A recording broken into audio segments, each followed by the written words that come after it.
नमस्कार।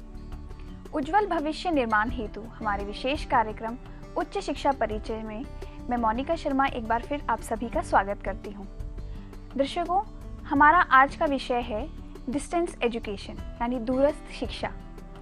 यह शिक्षा क्षेत्र में एक उभरता हुआ विषय है और इस विषय पर जानकारी देने के लिए आज हमारे बीच आमंत्रित हैं श्री राजीव अरोड़ा जी, जो सुभारती यूनिवर्सिटी के डायरेक्टरेट ऑफ डिस्टेंस एजुकेशन के असिस्टेंट डायरेक्टर हैं। तो आइए स्वागत करते हैं श्री राजीव अरोड़ा जी का। नमस्कार सर, हमारे शो में आपका स्वागत है। जी नमस्कार। तो सर, सबसे पहले मैं आपसे यह जानना चाहूँगी, जो ये दूरस्थ शिक्षा है, डिस्टेंस एजुकेशन, इसका क्या मतलब होता है? देखिए, दूरस्थ शिक्षा या डिस्टेंस एजुकेशन अपने आप में नाम में ही बताता है कि दूर से शिक्षा प्राप्त करना। जी। मैं इस बारे में आपको ये बताना चाहूँगा कि दूरस्थ शिक्षा, ये शिक्षा जो दी जाती है, ये दूर से ही इसमें स्टूडेंट जो है वो शिक्षा प्राप्त कर सकता है। जी। इसका अभिप्राय उन लोगों से है जो बहुत दूर दराज के जगह पे रहते हैं, गांव में रहते हैं, बहुत रिमोट एरियाज में रहते हैं और जहाँ से वो उच्च शिक्षा प्राप्त करने के लिए शहरों में नहीं आ सकते।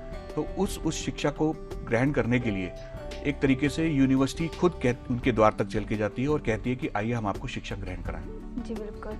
तो सर, ये जो डिस्टेंस एजुकेशन होती है, ये इतनी महत्वपूर्ण क्यों होती जा रही है हमारे समाज में? देखिए, शिक्षा तो आप मानेंगे कि शुरू से ही महत्वपूर्ण है। जी। पहले भी रही है, आज भी है और ये हमेशा महत्वपूर्ण रहेगी। बल्कि ये आगे और ज़्यादा इसका ये विषय जो है बहुत महत्वपूर्ण होता जाएगा, शिक्षा का जो विषय है। मगर जहाँ तक डिस्टेंस एजुकेशन की बात है, तो डिस्टेंस एजुकेशन इसलिए आज की डेट में इम्पॉर्टेंट होता जा रहा है। ये सबसे ज़्यादा इम्पॉर्टेंट उन लोगों के लिए है जो रेगुलर जॉब में है।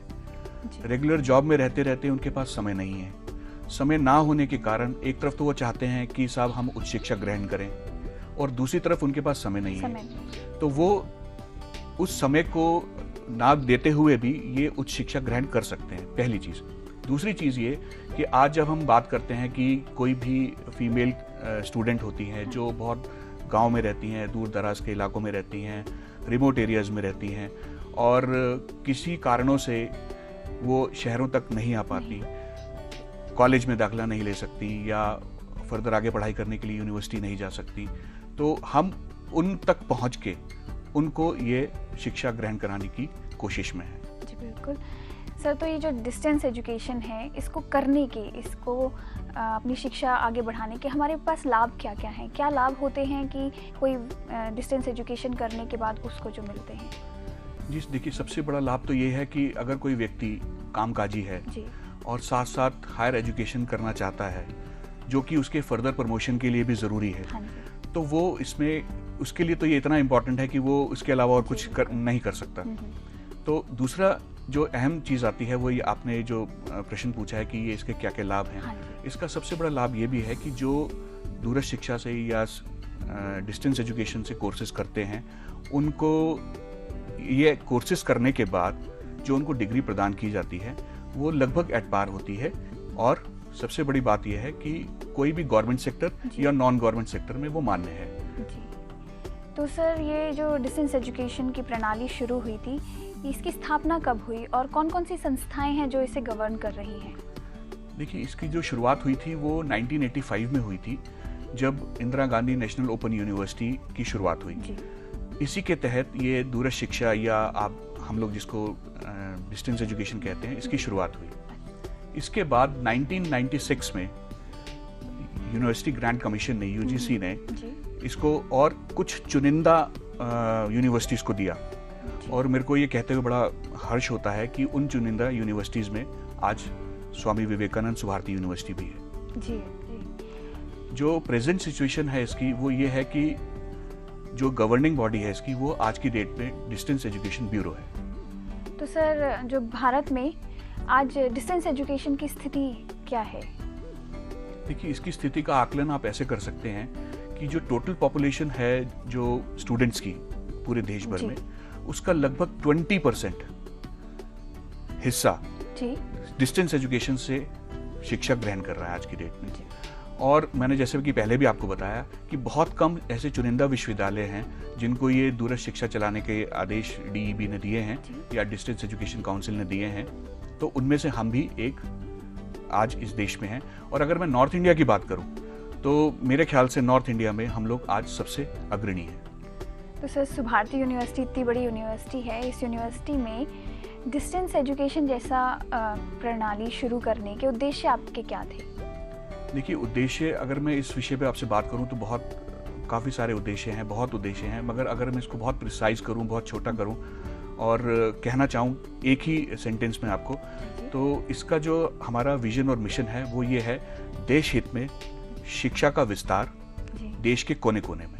जी, बहुत बढ़िया सर। यहाँ हम आपसे ये जानना चाहेंगे कि जब एडमिशन लिया जाता है डिस्टेंस एजुकेशन में, कोई स्टूडेंट एडमिशन लेने जाता है तो कौन कौन सी सावधानियाँ हैं, क्या क्या उसको सावधानियाँ, किन किन बातों पे ध्यान उसे रखना चाहिए, मैं जानना चाहूँगी। जी, वैसे आपने एक बहुत इम्पोर्टेंट क्वेश्चन ये रेज किया है, क्योंकि आज एक जनरल फीलिंग है कि बहुत सारी यूनिवर्सिटीज़ से जब लोग उच्च शिक्षा ग्रहण करते हैं या पढ़ाई करते हैं, या अगर मैं बात करूं डिस्टेंस एजुकेशन की भी, तो उससे जब वो शिक्षा ग्रहण करते हैं और डिग्री पा लेते हैं तो उसके बाद उनको पता लगता है कि साहब ये डिग्री जो है मान्य नहीं है, चाहे वो गवर्नमेंट सेक्टर की बात हो, चाहे वो प्राइवेट सेक्टर की बात हो। तो मैं अपने सभी स्टूडेंट्स से ये बिल्कुल कहना चाहूँगा कि इन सब चीज़ों को ध्यान में रखते हुए सबसे पहले वो वेबसाइट पर, किसी भी यूनिवर्सिटी में जब वो दाखिला लेते हैं तो उसकी वेबसाइट को देखें और भली भांति से अच्छी प्रकार से ये जांच लें कि साहब ये जो यूनिवर्सिटी है वो प्रॉपर्ली रिकॉग्नाइज्ड है या नहीं, और इसके बाद इसके अंतर्गत चलने वाला डिस्टेंस एजुकेशन जो है वो कहीं प्रॉपर्ली मान्यता प्राप्त है कि नहीं। तो इन चीज़ों का खास ध्यान रखना चाहिए स्टूडेंट्स को। इसके अलावा कोर्स की अवधि और जितना वो जोन सा वो कोर्स करना चाहते हैं उसका पहले उसके बारे में, उसकी फीस के बारे में, उनके एग्जामिनेशन कब होने हैं इसके बारे में, ये सब चीज़ों का जानना ज़रूरी है। और ये सब जानने के लिए वो हमारी वेबसाइट पे हमसे प्रश्न कर सकते हैं, जिसका उत्तर उनको भली तरीके से दिया जाएगा। तो सर, जैसे रिकॉग्नाइजेशन की बात हो रही है कि सुभारती यूनिवर्सिटी भी रिकॉग्नाइज्ड यूनिवर्सिटी होगी, मुझे लगता है। जी बिल्कुल, हर तरीके से हमारी यूनिवर्सिटी भी रिकॉग्नाइज्ड है, प्लस जो हमारा जो दूरस्थ शिक्षा विभाग इसमें चल रहा है, डायरेक्टरेट ऑफ डिस्टेंस एजुकेशन जो इसमें चल रहा है, वो भी DEC, AICTE और UGC से मान्यता प्राप्त है। आज की डेट में जो गवर्निंग बॉडी है डिस्टेंस एजुकेशन ब्यूरो, उससे भी हमारी डायरेक्टरेट ऑफ डिस्टेंस एजुकेशन भली भांति मान्यता प्राप्त है। जी बिल्कुल सर। सर, यहाँ मैं आपसे एक बात और जानना चाहूँगी कि डिस्टेंस एजुकेशन में सुभारती के अंतर्गत कौन कौन से कोर्स चलाए जा रहे हैं? देखिए, वैसे तो ये हमारे पास बहुत सारे कोर्सेज हैं, जैसे कि BA, MA, ह्यूमैनिटीज़, BSc, बहुत सारे ऐसे कोर्सेज हैं जो हम लोग डायरेक्टरेट ऑफ डिस्टेंस के अंतर्गत चलाते हैं। मगर अगर आपको इसके बारे में विस्तृत जानकारी अगर आपको चाहिए तो आप हमारी वेबसाइट पे, जो कि www.subhartidde.com है, उस पर आप विजिट कीजिए। सभी कोर्सेज के बारे में वहाँ पर जानकारी बिल्कुल उपलब्ध है। जी सर। सर, एक और बात ये बताइए कि जो ये डिस्टेंस एजुकेशन होता है, इसमें पढ़ाई किस प्रकार होती है? इसमें पढ़ाई का देखिए ऐसा है कि हमारे जो directorate of distance education Swami Vivekananda Subharti university में है, उनके authorise centres all over UP में हैं। लगभग 250 सेंटर्स ऐसे हैं जो ऑल ओवर यूपी में डिफरेंट सिटीज़ में हैं। इसमें स्टूडेंट्स अपने पसंदीदा शहर, जो कि जहाँ पे वो रहता हो, और अपने पसंदीदा जगह पे, जिस जगह पे वो स्थित है सेंटर, वहाँ पे अपने आप को एनरोल करा सकता है। जब वो एनरोलमेंट हो जाता है तो वहाँ से ही उनको SLM, जिसको हम सेल्फ लर्निंग मटेरियल बोलते हैं, वहीं से उनको वो चीज़ें प्राप्त हो जाती हैं। इसके अलावा अगर उनकी कोई भी क्वेरी है फर्दर विषय को जानकारी के लिए, या कुछ पढ़ने में अगर उनको किसी प्रकार की कोई परेशानी है, तो हमारे पास ऐसी सुविधाएं भी हैं अपने लर्निंग सेंटर में, जो वहाँ जाकर वो अपनी क्वेरी सॉर्ट आउट कर सकते हैं। इसके अलावा यूनिवर्सिटी के द्वार तो उनके लिए हमेशा के लिए ही खुले हुए हैं, तो यहाँ पर आके भी वो अपनी क्वेरी सॉर्ट आउट कर सकते हैं। साल में हम एक बार एग्ज़ाम कराते हैं, और एग्ज़ाम हम लगभग सभी सिटीज़ में कराते हैं जहाँ हमारे सेंटर्स होते हैं। और हमारी कोशिश ये रहती है कि हम एग्ज़ाम सेंटर्स बहुत अच्छे कॉलेजेस, स्कूल्स या बहुत अच्छे कॉलेजेस बनाएं जहाँ पे हर तरीके की सुविधाएं हो स्टूडेंट्स के लिए और वो जी। ठीक तरीके से आके एग्ज़ाम दे जी, सकें। जी। आपसे चर्चा हम जारी रखेंगे, तब तक हम एक छोटा सा ब्रेक लेंगे। दर्शकों कहीं मत जाइएगा, लौटेंगे एक ब्रेक के बाद।